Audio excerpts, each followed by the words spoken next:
Nous accueillons cette mauvaise information avec la plus grande stupeur, la plus grande tristesse, mais d'abord avec une grande surprise. Une surprise dans la mesure où nous n'avons jamais eu vent, avant aujourd'hui, de sa maladie, encore moins de son hospitalisation. Si nous apprenons aujourd'hui que le président, directeur général du groupe Walfadjri nous a tourné le dos, dans notre jargon, a cassé sa plume, nous ne pouvons dire que inna lillahi wa inna ilayhi raji'un.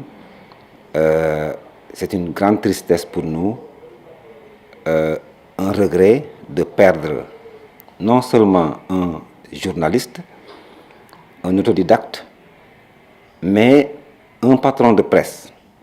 Un patron de presse qui a formé, il faut le dire, la plupart des grands noms de la presse sénégalaise.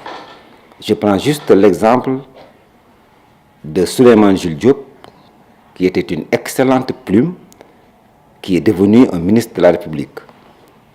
La deuxième personnalité, parce que c'en est une, c'est Mamadou Ibra Kane, que tout le monde connaît, que personne ne présente au Sénégal.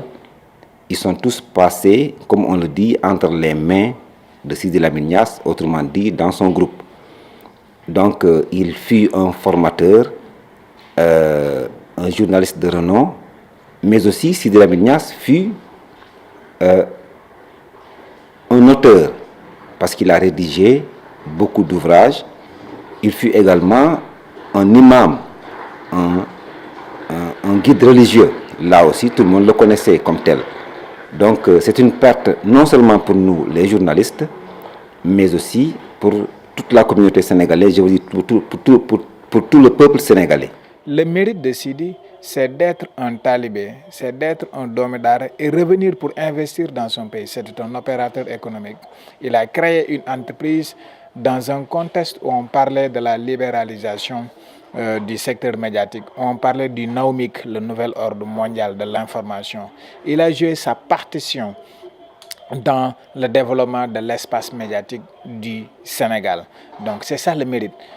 Ensuite, son courage. Sidi Lamine est un homme courageux qui prend des positions parfois difficiles au péril de ses propres intérêts matériels et économiques. Il prenait de gros risques parce qu'il voulait défendre une cause, parce qu'il était sur une ligne constante de défense des intérêts des opprimés, des intérêts supérieurs de la nation. Sidi Lamine a été un opposant à tous les régimes, Je me rappelle, entre les deux tours, en 2012, le président Macky Sall, l'actuel président de la République, multipliait les passages à Walf parce qu'il se trouvait que lui, avec Sidi, il avait le même combat. Mais après, Sidi est resté constant, Macky est de l'autre bord. C'est ça, Sidi Lamine Niasse. Il a été constant dans ses idées, il a été constant sur sa ligne éditoriale de Walfadjri. Il a été un créateur d'emplois, un générateur d'emplois, mais un homme de son époque qui a marqué son temps, qui a joué sa partition et qui a apporté sa pierre dans l'édifice qu'est la nation sénégalaise.